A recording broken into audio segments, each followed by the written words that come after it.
ഇന്ന് November 3, day 3 of 60 days rice challenge. ഇന്നലെ time കിട്ടാത്തതുകൊണ്ട് രാവിലെ എണീറ്റ് തലേന്നത്തെ വീഡിയോ എഡിറ്റ് ചെയ്ത് അപ്ലോഡ് ചെയ്തു.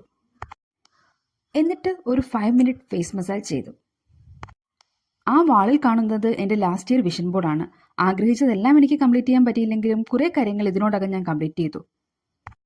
എൻ്റെ ബോഡി വെയ്റ്റിൽ വിസിബിളായ മാറ്റം ഉണ്ടെന്ന് അമ്മ പറഞ്ഞത് കേട്ട സന്തോഷത്തിൽ വന്ന് സൂര്യ നമസ്കാരം ചെയ്തു. ലാസ്റ്റ് നൈറ്റ് ഡേ പ്ലാൻ ചെയ്തിട്ടുണ്ടായിരുന്നില്ല. സോ ഗോൾ കാർഡ് വായിച്ച് വിഷ്വലൈസ് ചെയ്ത ശേഷം ഡേ സ്കെഡ്യൂൾ ചെയ്തു. ലാസ്റ്റ് ഇയർ ഗോളൊക്കെ ഒന്ന് അനലൈസ് ചെയ്തു. ഇനിയും കുറച്ച് ആഗ്രഹങ്ങൾ പെൻഡിങ് ആണ്. ഒക്കെ കഴിഞ്ഞപ്പോഴേക്കും ലേറ്റായി. പെട്ടെന്ന് റെഡിയായി ഓഫീസിലേക്ക് ഇറങ്ങി. ഭാഗ്യം ബസ് കിട്ടി. ഞങ്ങളുടെ ഓഫീസിനടുത്ത് ഇന്നലെ ഇനോഗ്രേറ്റ് ചെയ്ത താമന്തി Arabic multi cuisine restaurant explore ചെയ്യാൻ പോയി. നല്ല ആംബിയൻസും കാര്യങ്ങളൊക്കെ ആയിരുന്നു. ടേസ്റ്റ് വൈസ് ഫുഡും വലിയ കുഴപ്പമില്ലായിരുന്നു. പക്ഷേ എക്സിക്യൂഷൻ വൈസ് അവർ ഫസ്റ്റ് ഡേ തന്നെ പാളിപ്പോയി. തീരെ കസ്റ്റമർ സാറ്റിസ്ഫാക്ഷൻ ഇല്ലാതെ ഫീഡ്ബാക്കും കൊടുത്ത് ഞങ്ങൾ അവിടെ നിന്ന് ഇറങ്ങി. ഇന്ന് കൊല്ലത്ത് ഉപരാഷ്ട്രപതിയുടെ വിസിറ്റ് ഉണ്ടായിരുന്നതിനാൽ നേരത്തെ ഇറങ്ങി നേരത്തെ വീടെത്തി.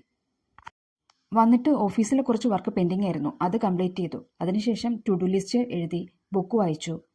എന്നിട്ട് ഉറങ്ങാൻ പോന്നു. Good night.